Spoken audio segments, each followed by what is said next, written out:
the Hall of Fame Dynasty podcast. We are on the second part of our 10-part series of the MLB Team Previews for 2020, and this time I'm excited about this one as well. I mean, I gotta say I'm excited for all of them. We are inching closer and closer to the baseball season. This time we will be discussing the Atlanta Braves franchise, as is run by Chris, and I have him joining me. So for the first time, we actually have the owner of the team on their own team preview, so it'll obviously change up the way we discuss this a little bit, but I just want to bring him in. So how are you doing tonight, Chris? I'm doing pretty good myself. I'm excited to talk about this stuff, see what we got going on. Oh, obviously, of course. And it's going to be different just with you being the owner of the team. I'm excited about it. You made a lot of changes to your team this offseason. Yep. And that came on the heels of obviously finishing in 9th place, unfortunately, at 77, 165, and 10. I got to say, obviously, 2019 didn't go the way you expected it to. Yeah, I expected it to go quite opposite. Quite opposite. I know I said a lot that I would finish first place and win the championship and all that. Well, clearly that did not happen. And clearly that didn't even hit 100 wins. So, right. some work to do. And obviously we kind of went through the struggles of each team when we did the review of 2019. But as we talk here, I'm actually going to pull up your team right here because we can discuss it a little bit of where you kind of struggled, if this will pull up fast enough as I'm pulling up the standings. Just kind of as we look at it, see what departments you really struggled in, whether it was power, whether it was stolen bases. Right. And we have season stats here. There we go. So in terms of offense, we are looking at... Come on. There it is. So when it comes to, say, the power numbers, the ones that are all tied to it, you finished 7th in home runs. You finished, let's see, 9th in runs, and in RBIs you finished in 9th. So really, you didn't do bad in power, but when it came to opportunities, your team seemed to have struggled at hitting well in the clutch. I mean, you were the top tier of the teams in the bottom of the pack, but you were only about 30 home runs behind the Houston Astros, which they finished in 2nd. So honestly, like, you're not that far behind from what it would take to be in the playoffs. Right. RBIs, you were behind the Houston Astros is a good place because he was 6th in terms of RBIs, and you were only about 130 off of that. So, and with how large our rosters are, that's really not too hard to make up. That's sometimes one player having a down year, and so that'll be pretty interesting to watch with your team. Yeah, well, I mean, we'll get into this shortly. We'll talk about the moves that I made. I'm sure we'll get some insight on that, whether it be good or bad. But yeah, I don't feel like I was as far off as the record says. My 77 win record is, but I've still got some work to do. Or as of last season, I've still got some work to do. Yeah, and especially I know last year we'll talk about your roster for this year as well. One of the guys that is returning that we'll kind of discuss here real quick is Salvador Perez. You did lose him all season last year because he was hurt with Tommy John, unless that was the other year. Yeah, no, it was last year. Yeah, it was last year. So you obviously were missing him. He's one of the top 8 catchers in the game. Christian Vasquez had a good season for you, but he's just not the same type of player. So why don't we get into the moves before we dig too deep into the roster? Sure, let's do it. So you gained a count of 15 players over the offseason, and we'll start with some of the bats. Obviously, one of your bigger ones was Lourdes Gurriel Jr., followed by Lorenzo Cain, John Birdie, who was a free agent pickup, along with teammates Adrian Hauser, Sam Hilliard, Victor Reyes, and Mauricio Dubon. You also traded for Lance Lynn, who is a starting pitcher, infielder Yandy Diaz, Trevor Richards, Danny Santana, Yoshitomo Susugo, Lance McCullers, Nolan Gorman, who is a great add to your farm, and then finally J.D. Davis was your most recent acquisition. Okay, yeah. About all of these moves, I really took it week by week. some weeks I was like, well, I've got to go get something from MLB. The other weeks I was like, I'm gonna trade away from MLB. I think you said it a couple weeks ago. I can't decide which one I'm gonna do. I can't decide if I want to build it up or not, and it's still it's an everlasting decision. And honestly, I think right now I'm like, yeah, I got to build it up, but we'll see what happens next week. Well, and that's one of those things though too, that going into the preseason, you want to be competitive. No one really wants to enter a season as, I'm going to rebuild. Nobody wants to be that team of, I'm going to suck this year. It's hard to do. It really is. Yeah, I can't do that. I'm not going to do that because it's just, like you said, it's just too hard. But I do have to say, and we'll get into this when we talk about who I lost. I lost some significant pieces too, so it's kind of a 50-50. I agree. There's some names in here before we move on, though, I do want to talk about that. Sure. I actually really do like. Obviously, you added guys like John Birdie, Adrian Hauser, Sam Hilliard, Victor Reyes, and Mauricio Dubon for free. You were able to grab them off the waiver wire. I think those were great stashes, especially for your farm system. Yeah. Sam Hilliard looked really good to end the year for Colorado. Whether he gets a starting spot in that outfield is another question. And then Mauricio Dubon is a second baseman for the San Francisco Giants, who he should get a full run there, and he looks like he could be a 15-15 home run stolen base guy for the Giants, who are rebuilding, and it's a good pickup there. That was he'll never be a fantastic power numbers guy, but if he gives you 15 home runs, 15 stolen bases, and 280 average, I'd be absolutely fantastic with that as a middle infielder. Right. Yeah, I have to agree with you there.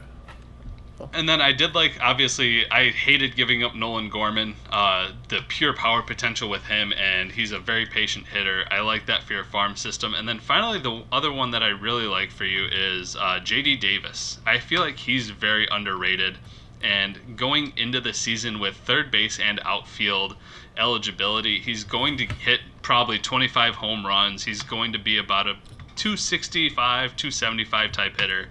And he proved himself a lot last year, and I think he can build upon that and be a very good offensive piece for you, depending on where he plays. Right. That extra eligibility is really nice.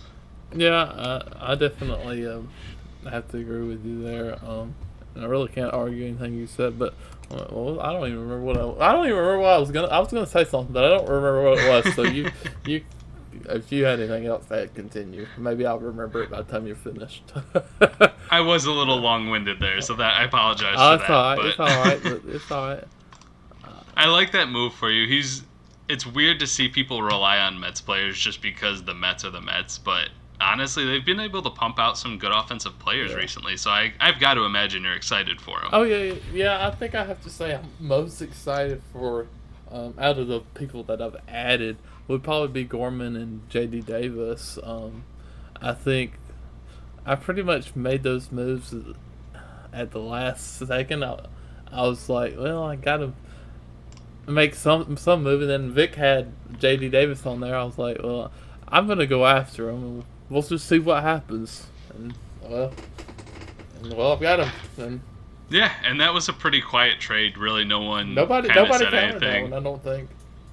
I feel like it was just because it was an even trade, and J.D. Davis, he's a guy that tends to fluctuate because whether they buy into the 300 average and 20-something home runs from last year, it's kind of tough. But he's had a swing change. He looks like he's ready to break out even more, and it's a good get for you for the price that you paid. Right. Now, on the other side, you did lose a decent amount of players this offseason. Some that, to me, really don't matter. Some were worth getting rid of. Other guys were a little bit tougher. But first we'll start with Mike Moustakas, second baseman and third baseman you traded away. A lot of these were all trades because you didn't really drop any. No. In fact, I think they were all trades. So Mike Moustakas, Touki Toussaint. Based off the way I'm looking at it, I think they were. I think I agree with you that every single one of them was a trade. Mm-hmm. Yeah, you lost Mike Moustakas, Touki Toussaint, David Dahl. Yeah, because you must have added that in recently, right? Which one? David Dahl. Oh no, no, yeah, because you. But I did lose him. Okay, yeah, No, yeah, you did lose him. I was thinking of Vic. My bad. So, because I was like, I knew he's just moved recently. Yes, he so was. David Dahl, Caleb Smith, Carlos Santana, Tommy LaStella, Nick Solak, Mitch Haniger, Trevor Larnach, Andrew Vaughn, Aaron Savala, and Chad Green. So I do want to talk about a couple of names real quick that I think will make a bigger difference for you. Obviously, Mike Moustakas and losing David Dahl and Carlos Santana this year. Those are three older guys, especially Moustakas and Carlos Santana. They're on the older end. They are both into their 30s. I think that was a good move for you to move off of, because it's almost a sell high of it's better to be out on a guy a year earlier than a year late, because you get something. Especially Moustakas, you were able to get Lance McCullers, who we mentioned, as a gain, along with Nolan Gorman. Moustakas, he's got a couple, maybe two more great years in him where he can be a 260, 30 home run hitter, but once he declines, he's going to decline hard. So I wanted to win one of these MLB championships, so I was willing to give up a good piece for it. Yeah. I have to say, I think the tougher ones out of all of these that I had a tough time getting rid of were Larnach, Vogt, and I don't know if I'm saying that right, but Vogt, and then Haniger. I can't say the names, but Mitch Haniger, Trevor Larnach, and Andrew Vaughn. Those were the hardest ones to get rid of, I think. Just because they're young, they're very good. Yeah. They're good building pieces, and I had a hard time, but I at the time I was like I had bought myself into moving them. And I think they were for football pieces, I want to say, because those feel like they were football. They feel like they were probably football or hockey pieces. Well, and I really was surprised to see you trade Andrew Vaughn and Trevor Larnach, especially with them being. I mean, Andrew Vaughn just drafted this last year. Obviously, he's probably a year and a half away from the majors, which really isn't that far considering he was one of the advanced college bets. Larnach is a little bit of a sleeper in terms of my eyes for a prospect. He's a guy that he's had some really good year. He's had a good year and he's had some hype around him, but then it really died down last year because of guys like Alex Kirilloff. But I think Larnach is going to be a solid guy. And Haniger, I don't know what to think of him, especially after I want to say he ruptured his testicle last year, which that's really hard to say because that's not a fun one to talk about. But obviously Haniger, bad year last year due to injuries. And he's a guy that's injury prone. I don't know if he can stay healthy, so you moving him might have been the right time for it. Yeah. And you've got a pretty good depth of outfielders that I would actually be safe to say that I like. So really, you made some really big moves, but I like some of the younger pieces you did get. Yeah, and that was another reason that I could make myself move them, because I did get some other younger pieces. I couldn't just move everything and then just not gain anything, but being that I did gain some, I could make myself move a little bit. I basically gave myself a little bit of room to work with. Yeah, you did. And you've got a decent farm system that we'll talk about here in a few minutes. Yeah. But I want to go through a few players that I actually like that I think are pretty good sleepers for this year going into the 2020 season. The first one that is a very late pick if in a redraft is Shin-Soo Choo. He's a guy that if you are not competing this year or doing as well as you'd like, he's a guy that would be a perfect sell-off piece to get a couple of prospects later on, because he's right now, according to Fantrax, he's projected for 81 runs, 21 home runs, 60 RBIs, and 7 stolen bases to go with a 260 average. But those numbers are a decline from last year, and the last few years, Shin-Soo Choo has just been steady as can be. Last year, 24 home runs, 93 runs, 15 stolen bases, and 265. So they see a slight decline, but a guy like that can easily slide into somebody's fifth outfield spot as a utility player that's just going to be steady. He's not going to break the bank for them, and you could probably get a couple of good younger pieces if you wanted to rebuild. So he's one I really like for you. And then the other two are Michael Conforto and Lourdes Gurriel. Conforto obviously is a guy that is a win now and a good rebuilding piece because he's in his mid-20s and he's going to be able to give you some good power without killing your average. He'll sit about a 250, 260, and he'll toss in a handful of steals, which I really like.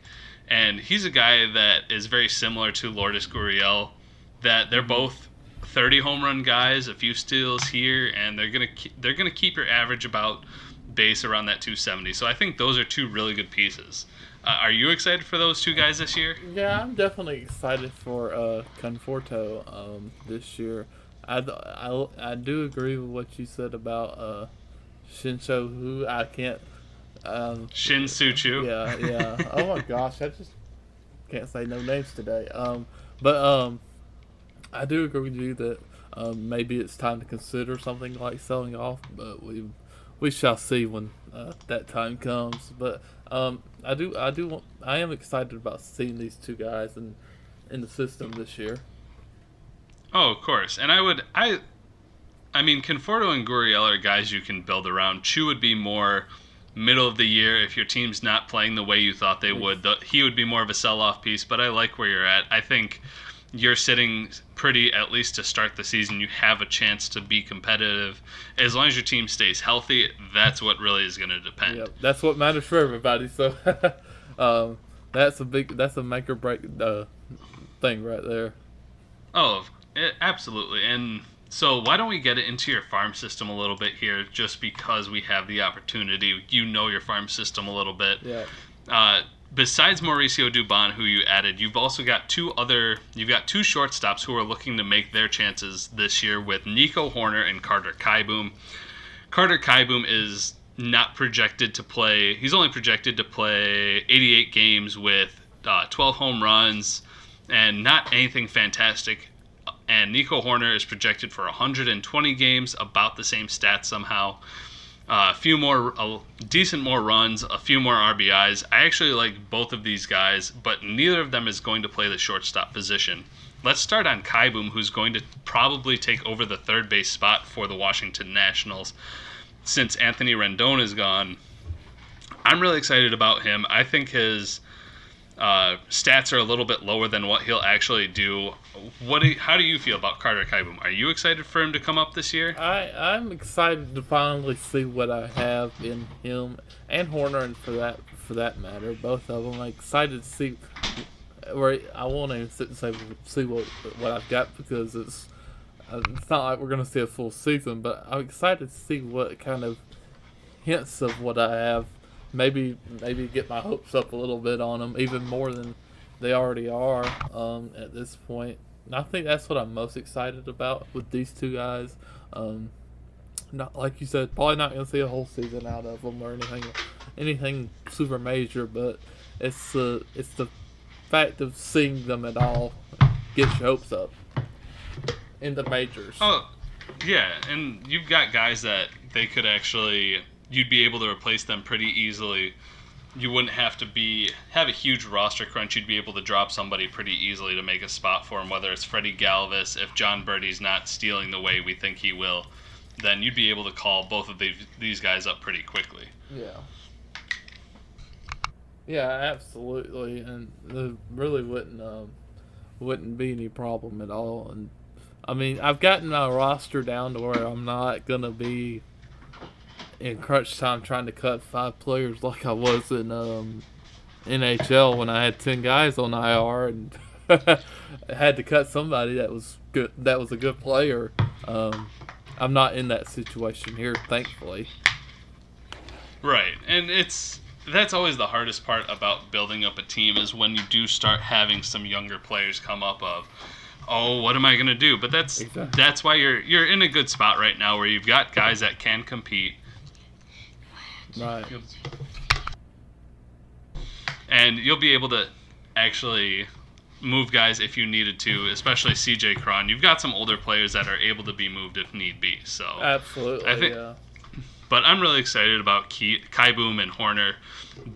They will not be flashy this year, but they are both very young and have the chance to be top 50, top 60 players. Hoerner may be a top 100, but still very, very productive in a good Cubs offense. Yeah, absolutely. And then, and another thing is there's a reason why they have projections. I mean, they could always beat the projections and be even better than what the projections expect them to be, and that's one of the things that you watch for and you get excited about.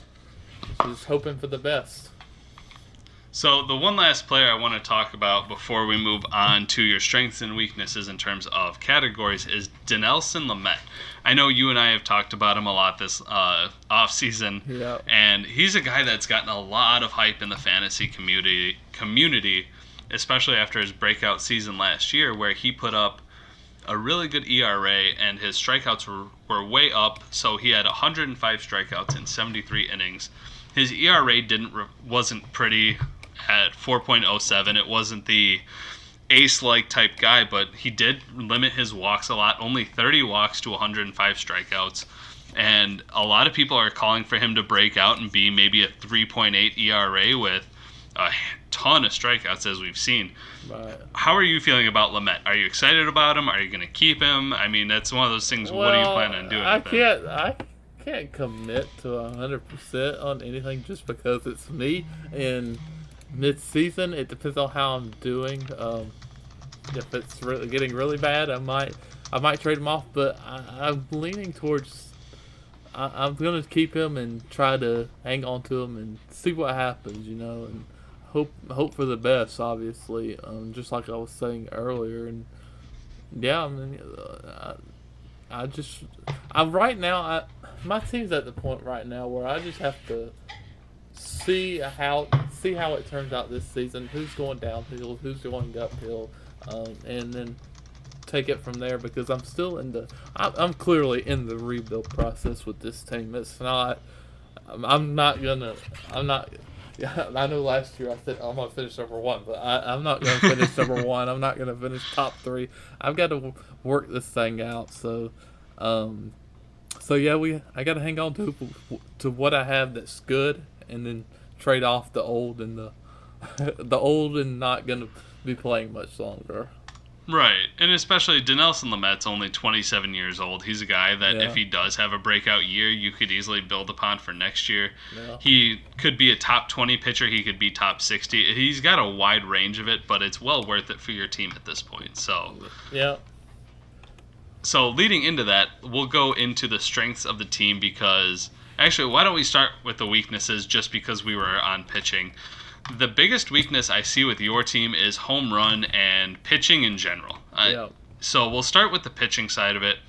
You've got guys like Sandy Alcantara, Dinelson Lamet, Lance McCullers Jr., Nick Pivetta, Freddie Peralta, guys that have the potential to strike out batters but aren't always throwing the 150, 160 plus innings, but have that potential. If they're able to unlock it, they can be really good. I feel like you've got a high-risk pitching staff right now, and it'll be interesting to see how you fight around this because you do obviously will have a lot of free agency dollars. Pitchers are always coming up from the minors and seeing breakout seasons. Guys like who's one from last year that I'm trying to think of as a pickup. I can't think of anyone right now, but I mean, there's always guys coming up that we may not own. Right. So. Yeah. Well, I mean that's one of the things. It'll also we do have almost 2 months.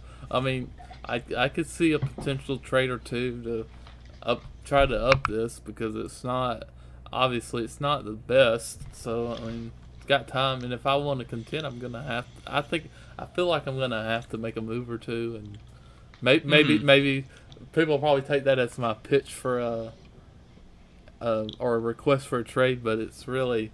I guess not necessarily. It's just the truth of it. It's definitely this is the part of my team that's got some work to go.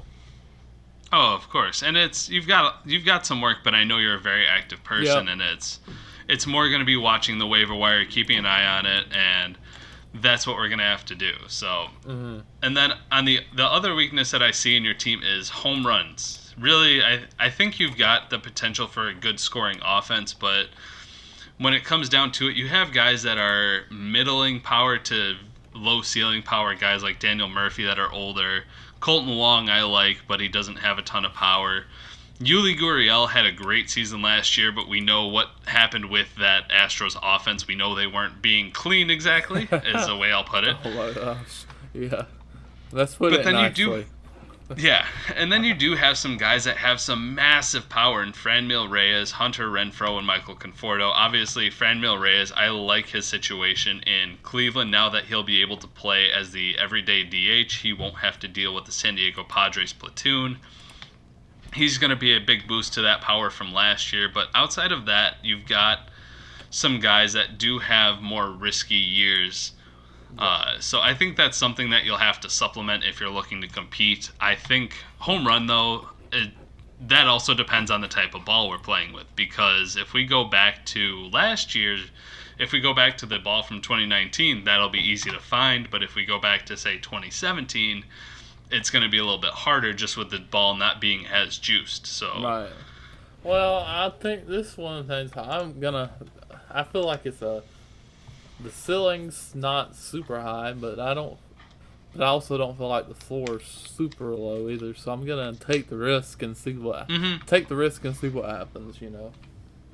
I agree with you there. You've got some guys that, especially Salvador Perez, coming back from injury just in case Christian Vasquez falls down in power again as they project.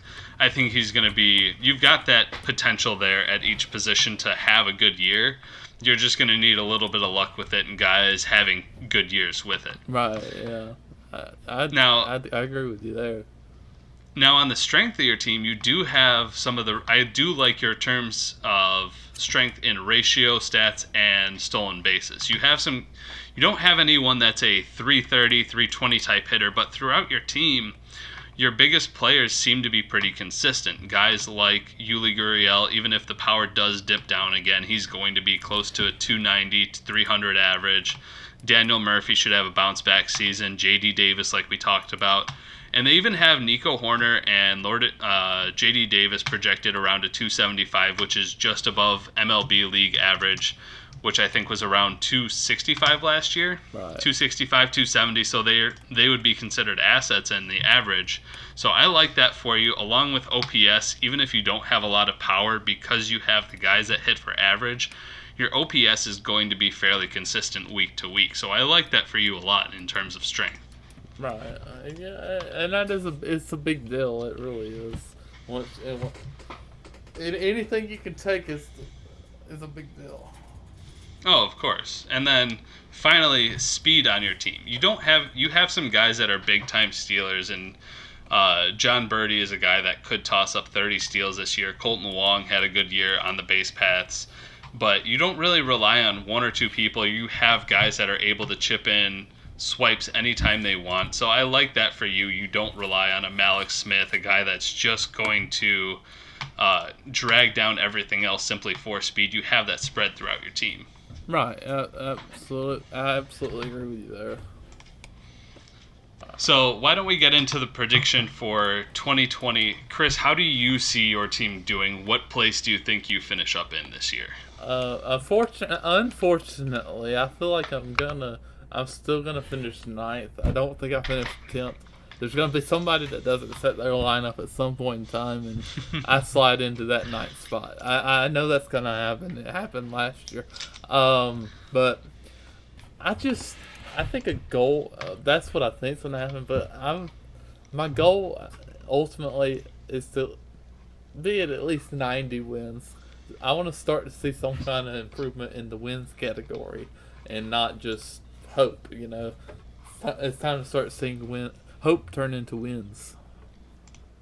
Right, and you've got the opportunity. I mean, between your other sports, once basketball fades off, or you'd always be able to move those guys if you really wanted to compete in baseball. Right. And with the moves you brought in, you've got a chance to improve. But with the lack of power in the pitching, I do struggle to see too much improvement unless you make some bigger moves, or unless guys have career years. So I'm going to predict you as last. We know that obviously my predictions don't always work out. I mean, look what happened with the Houston Astros last year. I predicted them to finish last, and they were in the championship. Yeah, exactly. So I don't think. I'll be honest. I don't think that's going to happen with my team. But I mean, you really never know. It does count as that, but I'm not gonna set the goal that high. I'm gonna. What I really would like to see is a hundred wins, even if it's even. 100 wins would be major improvement for my team.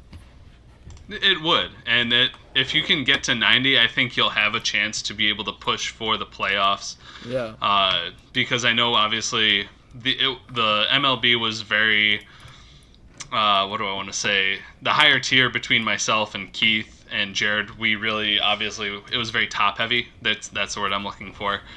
And so obviously we were able to have the Twins come close to the playoffs and have some. Obviously, you don't have to be an above 500 team in baseball for us to make the playoffs, but to make the championship, you might. Right. And so we'll look for.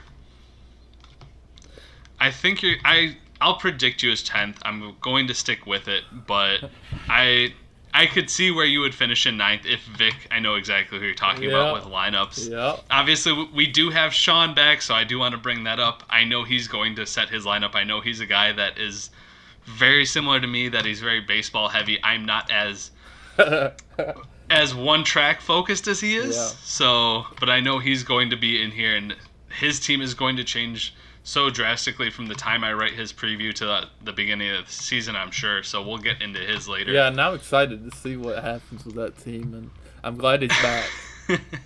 Me too. I'm very excited. Like you said yesterday, that was the most active Chet has been in the longest time. Yep. So we'll wait and see what happens there. Yep, absolutely. And so the last thing I want to talk about with your team is the Pacoda win total. I did this for every team based on the best lineup that you could produce. Say it was if your best lineup was playing every single day, or you were able to put your best lineup set your best lineup every single day, you would be at 26.9 WAR for your hitting and 14.2 WAR for your pitching, both which would rank last in our league. And I think a lot of that is just due to the fact that guys like Daniel Murphy, John Birdie were not very high on it. They're good for fantasy, but they obviously are not going to be great in terms of WAR, wins above replacement. Freddie Galvis was one that definitely knocked you down a little bit. Same with Jurickson Profar. So if you're able to replace guys like that and find guys on the waiver wire, we always see breakouts every year. Max Muncy was one in our first year. We'll have to see what happens there. But you've got a chance to improve upon it, but the WAR for your team is not looking good. Right. Well, and I don't expect any kind of prediction like that to be very high. I mean, I guess there's really nothing good to say about that, but I could say I expect it to be lower, but it can't get lower. So, we can at least ask. Did you expect your team to be ranked that low in terms of WAR? No, I don't think so. I expected to be like 8th or 9th, but 10th. That kind of catches me by a little bit of a surprise. That was the same for me too. I thought you had decent enough guys, but I guess then again, pitching doesn't shock me whatsoever. Right. Like we talked about, you have very volatile pitching, so we'll see what happens there. You may get guys that break out. Adrian Hauser's one that I really like that you got for free. So right, yeah. I mean, like I said earlier, breakouts happen. Predictions end